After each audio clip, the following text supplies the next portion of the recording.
Beta pleated sheet आहेत. आणि इथं पहा, या दोन्हीच्या मध्ये पुन्हा आणखी बॉन्ड्स तयार झालेले आहेत. त्यानंतर टर्शरी स्ट्रक्चर, सेकंडरी स्ट्रक्चर मध्ये fibroin, anti parallel beta sheet rich in alpha alanine and glycine chains. बघा इथं प्लीटेड दिसतात. ॲलेनाइन साइड चेन आणि ग्लायसिन साइड चेन्स आहेत. आणि या ठिकाणी पहा, हेअरचं स्ट्रक्चर जर आपण पाहिलं, in addition to polypeptide bond, यांच्यामध्ये पेप्टाइड बॉन्ड तर असणारच, but amino acids are linked by hydrogen bonds to form between oxygen of one amino acid and hydrogen of another amino acid. एकाच्या हायड्रोजन दुसऱ्याच्या ऑक्सिजनच्या मध्ये इथं हायड्रोजन बॉन्ड्स तयार होतात. हायड्रोजन बॉन्ड्स तयार होतात. तर सेकंडरी स्ट्रक्चर मध्ये अशा प्रकारे अल्फा हेलिक्स आणि बीटा प्लेटेड स्ट्रक्चर पाहायला मिळतात. आणखी फोल्ड झालं बघा, इथं फोल्ड किती वाढलेले, फोल्ड्स फोल्ड्स फोल्ड्स फोल्ड्स तयार झाले. Here helical polypeptide chain get further folded like hollow woollen ball. म्हणजे उलन बॉल आपल्याला माहित आहे, महिला विणतात की नाही ते स्वेटर विणण्यासाठी, तो उलन बॉल जसा फोल्ड फोल्ड फोल्ड केलेला असतो तशा प्रकारे फोल्डिंग वाढत गेले तर त्याला आपण म्हणतो टर्शरी स्ट्रक्चर. आणि 3D व्ह्यू त्याचा दिसतो आपल्याला, 3 डायमेन्शनल व्ह्यू त्याचा दिसतो. Tertiary structure is necessary for biological activities of protein. Tertiary structure अतिशय महत्वाचं आहे. एन्झाइम्स टर्शरी स्ट्रक्चरच्या फॉर्म मध्ये आढळतात, कारण त्यामुळं स्टॅबिलिटी मिळते. एक्झाम्पल मायोग्लोबिन असतील किंवा वेगवेगळे एन्झाइम असतील. इथं बॉन्ड्स कोणते वाढतात बघा, peptide bond, strongest bond between proteins, hydrogen bonds वाढले, डायसल्फाइड बॉन्ड वाढले, हायड्रोफोबिक बॉन्ड्स, त्याच्यामध्ये हायड्रोफोबिक इंटरॅक्शन होतात. त्याचबरोबर आयोनिक बॉन्ड सुद्धा टर्शरी स्ट्रक्चर मध्ये पाहायला मिळतात.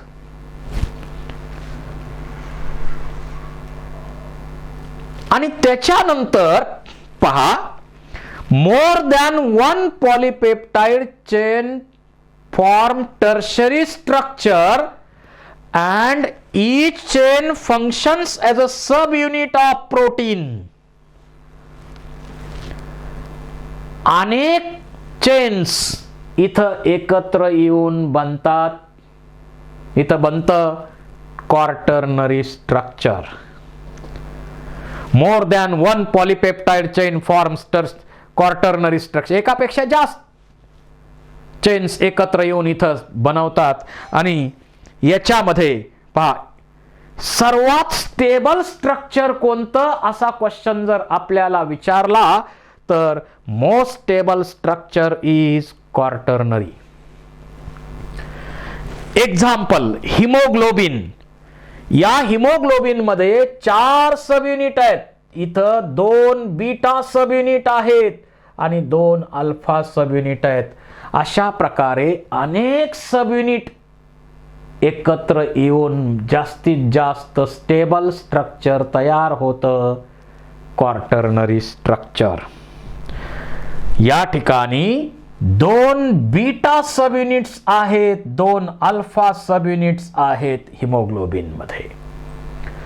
आणि मग 4 ऑक्सिजन बाइंड होतात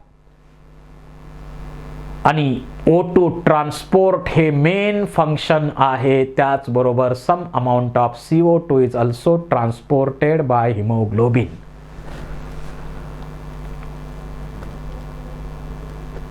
अशा प्रकारे प्रायमरी प्रोटीन्स बघा, amino acid amino acid amino acid amino acid linked by peptide bond to produce polypeptide chain. त्यानंतर अल्फा हेलिक्स किंवा बीटा प्लीटेड शीट बनतं. अल्फा हेलिक्स किंवा बीटा प्लीटेड शीट बनतं सेकंडरी प्रोटीन. त्यानंतर आणखी फोल्ड्स होतात woollen ball like. Tertiary structure आणि एकापेक्षा जास्त प्रकारच्या सब युनिट एकत्र येऊन हायली स्टेबल स्ट्रक्चर तयार होतं. मोस्ट स्टेबल स्ट्रक्चर तयार होतं क्वार्टरनरी स्ट्रक्चर. प्रोटीन्स अशा प्रकारे महत्वाचे आहेत. Primary structure, secondary structure, tertiary structure, quaternary structure पहा. तर प्रोटीन हे अशा प्रकारे अतिशय महत्वाचे कंपोनंट आहेत. Some proteins are acidic proteins. जे ब्लड प्रोटीन्स आहेत ते ऍसिडिक प्रोटीन्स आहेत. जसं अल्ब्युमिन प्रोटीन आहे, फायब्राइन प्रोटीन आहे. तर हे ब्लड प्रोटीन जे असतात ते ऍसिडिक प्रोटीन्स आहेत. काही प्रोटीन मध्ये basic amino acid arginine lysine rich proteins जसं हिस्टोन प्रोटीनच्या बाबतीत आपण म्हणतो. Histone proteins are basic proteins, packaging proteins. आणि एका सेल मध्ये 2.25 मीटर 2.2 मीटर एवढा डीएनएचा धागा व्यवस्थित पॅक करून ठेवण्यासाठी बाइंडिंग प्रोटीन असतात. हिस्टोन प्रोटीन ते बेसिक प्रोटीन्स आहेत कारण त्यांच्यामध्ये अर्जिनिन लायसिन सारख्या अमिनो ऍसिडचं पर्सेंटेज जास्त असतं. तर अशा प्रकारे अतिशय महत्वाचे कंपोनंट आहेत हे सेलमध्ये वेगवेगळ्या टाईपचे प्रोटीन्स. प्रोटीन्स नंतर आपण स्टडी करतोय कार्बोहायड्रेट्स. यापूर्वी पण आपण कार्बोहायड्रेटचा स्टडी केलेला आहे. कार्बोहायड्रेट्स हे मॅक्रोमॉलिक्युल्स आहेत. कार्बोहायड्रेट मध्ये ऍक्च्युअली पॉलिसॅकॅराइड म्हणतो आपण. पण आपण आता कार्बोहायड्रेटचे सुरुवातीला काही डिटेल्स बघू आणि मग पॉलिसॅकॅराइड नेचर त्याचे टाइप आपण विचारात घेऊ. These are hydrates of carbon. आपल्या आहारामध्ये सर्वात जास्त काय असतं? भाकरी, रोटी, चपाती, राईस, बटाटा, साबुदाण्याची खिचडी असो, भगर असो, काहीही असो, हे कार्बोहायड्रेट मोठ्या प्रमाणावर आहेत यांच्यामध्ये. आपण उपवासा दिवशी कार्बोहायड्रेटच घेतो. एरवी सुद्धा कार्बोहायड्रेट घेतो. एरवी खाल्लेला बटाटा सुद्धा कार्बोहायड्रेट आहे. उपवासा दिवशी खाल्लेला बटाटा सुद्धा कार्बोहायड्रेटच आहे. फक्त आपल्या इमोशन, भावनांमध्ये बदल आहे, बाकी काही नाही. तुम्ही साबुदाण्याची खिचडी खाल्ली, कार्बोहायड्रेट आहे, फक्त सॅगो नावाचा स्टार्च त्यामध्ये आहे. डायजेशनला थोडासा इझी आहे, एवढाच फरक. राईस मध्ये सुद्धा मोठ्या प्रमाणावर कार्बोहायड्रेटच आहेत. त्यामुळं कार्बोहायड्रेट मोठ्या प्रमाणावर आहारामध्ये 60% किंवा more diet is made up of carbohydrates. आणि प्रोटीन म्हटलं तर 70 ते 100 ग्रॅम एवढे प्रोटीन्स डेली आपल्याला लागतात. आणि 1 ग्रॅम प्रोटीनचं ब्रेकडाऊन केलं तर त्यापासून साधारण 5-5.5 किलो कॅलरी एवढी एनर्जी मिळते. 1 ग्रॅम कार्बोहायड्रेटचं ब्रेकडाऊन केलं तर 4-4.5 किलो कॅलरी एवढी एनर्जी त्यामधून मिळते. पण 1 ग्रॅम फॅटचं ब्रेकडाऊन केलं तर 9 kilo calorie, double than carbohydrate and protein. आणि त्यामुळं स्टोरेजसाठी जागा कमी लागते आणि एनर्जी कंटेंट जास्त आहे. आणि म्हणून आपल्या बॉडीमध्ये मोठ्या प्रमाणावर रिझर्व स्टॉक म्हणून फॅट स्टोअर केलेला आहे. आता कार्बोहायड्रेटचा विचार केला तर प्लांट मध्ये रिझर्व फूड मटेरियल स्टार्च आहे, ॲनिमल मध्ये ग्लायकोजन आहे. ठीक आहे. हायड्रेट्स ऑफ कार्बन आणि याच्यामध्ये हायड्रोजन आणि ऑक्सिजनचा रेशो, यांचा रेशो 2:1 असतो. C6H12O6 यांचा जनरल फॉर्म्युला CnH2nOn. पण सर्वच ठिकाणी हा फॉर्म्युला लागू होतो असं नाही, एक्सेप्शन सुद्धा आहेत. काही कार्बोहायड्रेट मध्ये अल्डिहाइड ग्रुप आहे, अल्डो शुगर. काही मध्ये कीटोज ग्रुप आहे, कीटो शुगर. जसं फॉस्फोग्लिसराल्डिहाइड याच्यामध्ये अल्डिहाइड ग्रुप आहे, त्यामुळं अल्डो शुगर आहे ती. डायहायड्रॉक्सी ॲसिटोन फॉस्फेट कीटो शुगर आहे ती.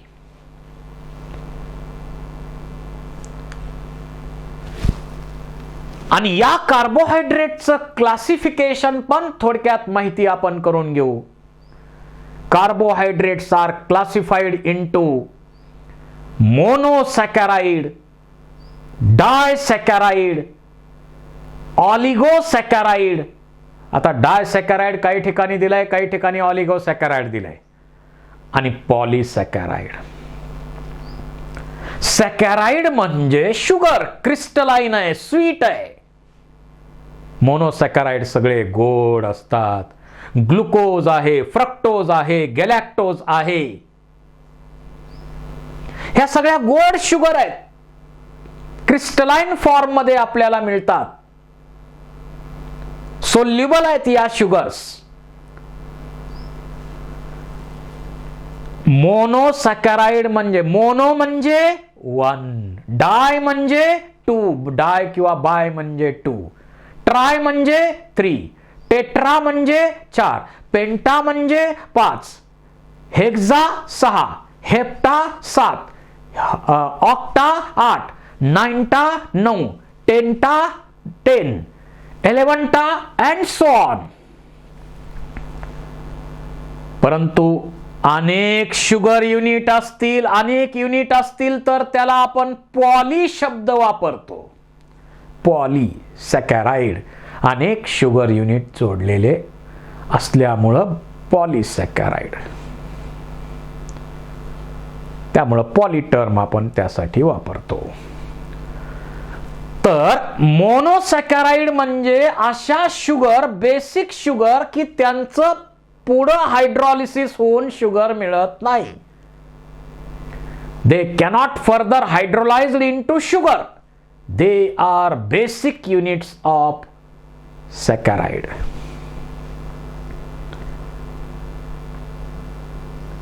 जसं ग्लुकोज आहे, फ्रक्टोज आहे, गॅलॅक्टोज आहे,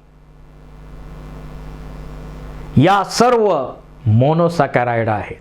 याच्यामध्ये किती कार्बन असतात? 3 to 7. जर 3 कार्बन असतील तर ट्रायो शुगर म्हणतो आपण. Trio sugar. जसं PgAl, DHAP या ट्रायो शुगर आहेत. जर 4 शुगर असतील, 4 कार्बन ॲटम असेल, 4 शुगर नाही, 4 कार्बन ॲटम्स असतील, टेट्रो शुगर. इरेथ्रोज 4 फॉस्फेट टेट्रो शुगर आहे. 5 कार्बन असतील तर पेंटोज शुगर, रायबोज, डीऑक्सी-रायबोज. 6 कार्बन असतील हेक्झोज शुगर, ग्लुकोज, फ्रक्टोज, गॅलॅक्टोज. 7 असतील तर बघा सुडोहेप्टुलोज. तर अशा प्रकारे मोनोसॅकराइड्स आहेत.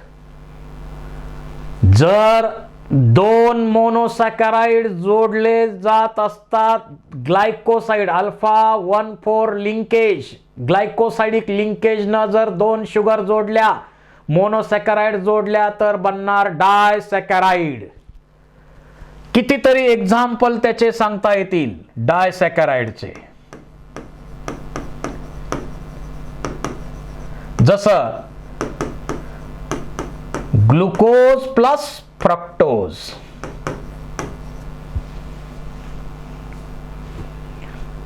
Glucose plus fructose forms sucrose. त्यानंतर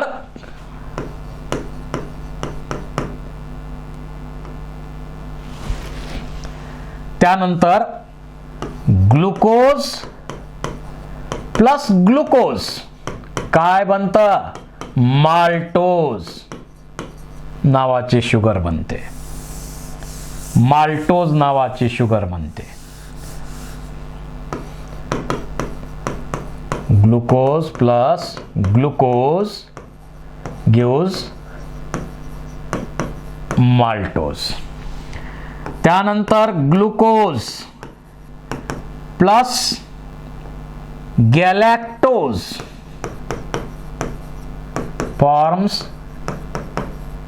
lactose, milk sugar.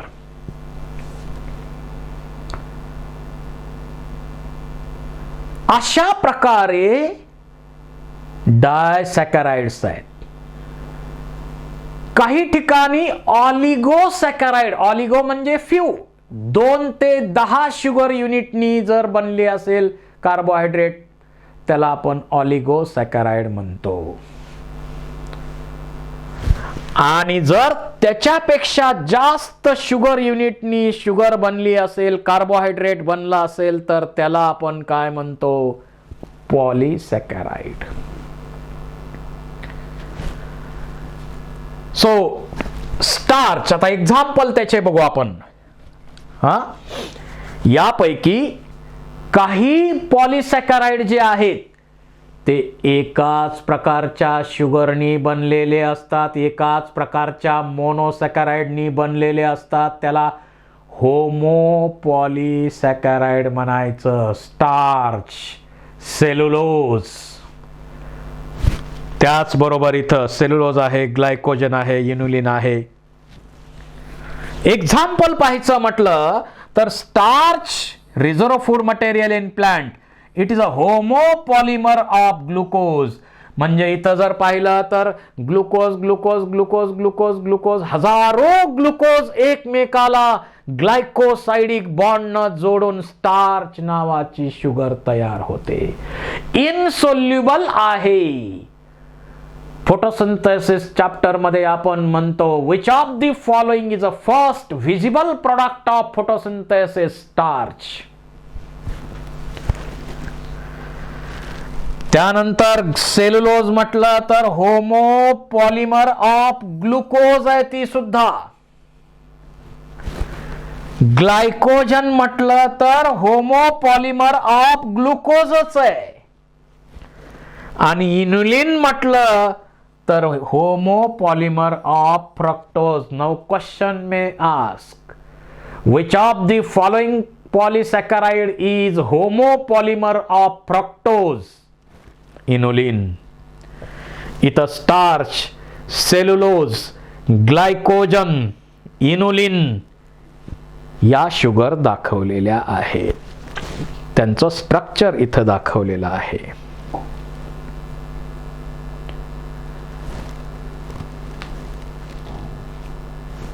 There are complex polysaccharide. काही कॉम्प्लेक्स पॉलिसॅकराइड आहेत, म्हणजे अॅमिनो शुगर्स म्हणतो त्यांना आपण, ग्लुकोसमाइन. ग्लुकोसमाइन जसं एन ॲसिटिल ग्लुकोसमाइन. सेल वॉल, आपण बॅक्टेरियाचा सेल वॉल स्टडी केला, तिथं यांचा रेफरन्स येतो. N acetyl ग्लुकोसमाइन. त्यानंतर कायटिन नावाची जी शुगर आहे ती सुद्धा होमोपॉलिमर आहे, पण कशाचं? N acetyl glucosamine. N acetyl glucosamine, N acetyl glucosamine, N acetyl glucosamine यांचं पॉलिमर बनलेलं आहे. It is seen in exoskeleton of arthropods and fungal cell wall. Chitin न बनलेला ना.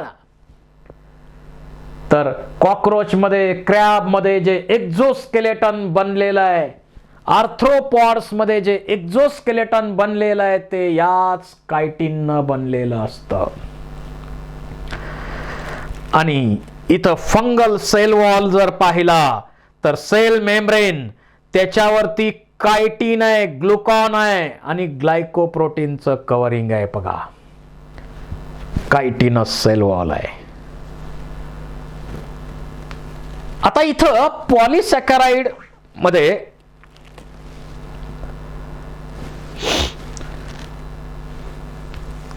ग्लायकोसाइडिक बॉन्ड तयार होतो.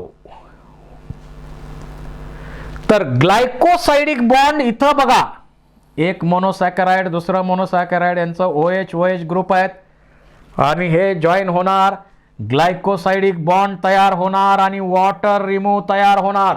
ईस्टर बॉन्ड तयार होत असताना सुद्धा वॉटर बाहेर पडतच आहे, बॉन्ड तयार होताना वॉटर रिमूव्ह होत आहे, रिलीज होत आहे. इथं सुद्धा वॉटर रिलीज होत आहे. It is a bond formed when individual monosaccharides are linked between two carbon atoms by dehydration. इथं जे डायग्रामॅटिक रिप्रेझेंटेशन दाखवलेलं आहे हे ग्लायकोजन नावाचे, एनसीईआरटी मध्ये ही डायग्राम आहे की नाही? ग्लायकोजनची डायग्राम आपल्याला दाखवलेली आहे. आता starch forms helical secondary structures. It can hold iodine molecules in helical portion giving blue color. Starch आणि आयोडीनची रिॲक्शन जर घडली तर त्यापासून आपल्याला ब्ल्यू कलर्ड अपीअरन्स दिसतो. Cellulose has no complex helix and therefore cannot hold iodine. बघा, जर आपण स्टार्च मध्ये आयोडीन टाकलं तर ब्ल्यू कलर येतो, because it holds the iodine. त्यानंतर जर या पॉलिसॅकराइड मध्ये वेगवेगळ्या प्रकारच्या शुगर असतील तर त्याला आपण म्हणतो हेटेरो पॉलिसॅकराइड्स. हेटेरो पॉलिसॅकराइड्स त्याला आपण म्हणतो. हेटेरो पॉलिसॅकराइड्स त्याला आपण म्हणतो. जर या पॉलिसॅकराइड मध्ये वेगवेगळ्या प्रकारचे मोनोसॅकराइड असतील तर त्याला हेटेरो पॉलिसॅकराइड म्हणायचं. एक्झाम्पल, हॅलोयुरिडनिक ऍसिड, एक मेम्ब्रेन आहे त्या ठिकाणी हॅलोयुरिडनिक ऍसिड असतं, ते हेटेरो पॉलिसॅकराइड आहे. आता या कार्बोहायड्रेटचा रोल काय? जर आपण विचार केला तर कार्बोहायड्रेट आपल्या आहारामध्ये मेन कंपोनंट आहे, कारण बॉडीचं मुख्य इंधन, जसं आपल्याकडे पेट्रोलची गाडी असेल तर पेट्रोल हे मुख्य इंधन असतं, त्याप्रमाणे carbohydrate is a main fuel of body. त्याचबरोबर काही ठिकाणी स्ट्रक्चरल कंपोनंट, जसं आपण मगाशी पाहिलंय कायटिन सेल वॉलचा कंपोनंट आणि एक्झोस्केलेटन ऑफ आर्थ्रोपॉड मध्ये आहे. एनर्जीचा मुख्य सोर्स म्हणून याचा वापर केला जातो. त्याचबरोबर सेल मेम्ब्रेन जे आहे त्या सेल मेम्ब्रेन मध्ये तिथं जे कार्बोहायड्रेट तिथं सुद्धा आहेत, जसं ग्लायकोलिपिड्स. प्रोटीन ग्लायकोप्रोटीन्स, तिथंही कार्बोहायड्रेट आहेत. रिझर्व्ह फूड म्हणून याचा वापर केला जातो. प्लांट असेल तर रिझर्व्ह फूड मटेरियल कोणतं आहे? स्टार्च. ॲनिमल असेल तर रिझर्व्ह फूड मटेरियल कोणतं आहे? ग्लायकोजन, जे मसल आणि लिव्हर मध्ये आपल्या स्टोअर केलं जातं. These are carbohydrates and their role. Thank you very much.